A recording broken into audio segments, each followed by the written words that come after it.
இதயம் wishes you a very happy new year.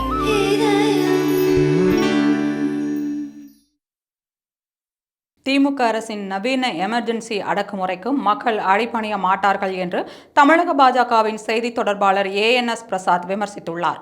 இதுகுறித்து அவர் வெளியிட்டுள்ள அறிக்கையில், திமுக ஆட்சியில் கடந்த 3 ஆண்டுகளாக பெண்களுக்கு எதிரான குற்றங்கள் தொடர்ந்து அதிகரித்து வருகின்றன.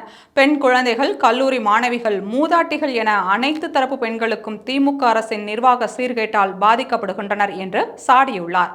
மேலும், அண்ணா பல்கலைக்கழக மாணவி விவகாரத்தில் நீதியை நிலைநாட்ட வேண்டிய திமுக அரசும் காவல்துறையும் கடமையை செய்யாமல் இருக்க காரணம், சம்பவத்தில் தொடர்புடையது கயவனா, கயவர்களா, யார் அவர் என்ற கேள்வி எழுப்பிய அவர், அண்ணா பல்கலைக்கழக விவகாரம் தொடர்பாக பல தரப்பினரும் போராடி வரும் நிலையில் அவர்களை காவல்துறை மூலம் திமுக அரசு நசுக்க முயற்சிப்பது சட்டவிரோதமானது என்று விமர்சித்துள்ளார். தமிழக பாஜக மகளிர் அணியின் சார்பில் மதுரையில் போராட்டம் நடத்திய பாஜக தேசிய செயற்குழு உறுப்பினர் குஷ்பு, தமிழக பாஜக மகளிர் அணி தலைவி உமாரதி உட்பட பாஜகவினரை காவல்துறை கைது செய்தது திமுகவின் அடக்குமுறையை காட்டுகிறது என்று சாடிய அவர், காவல்துறையின் அடக்குமுறையை பயன்படுத்தி மிரட்டுவது, போராடுபவர்களை கைது செய்வது போன்ற திமுகவின் நவீன எமர்ஜென்சியை முதல்வர் ஸ்டாலின் நிறுத்திக் கொள்ள வேண்டும் என்று வலியுறுத்தியுள்ளார்.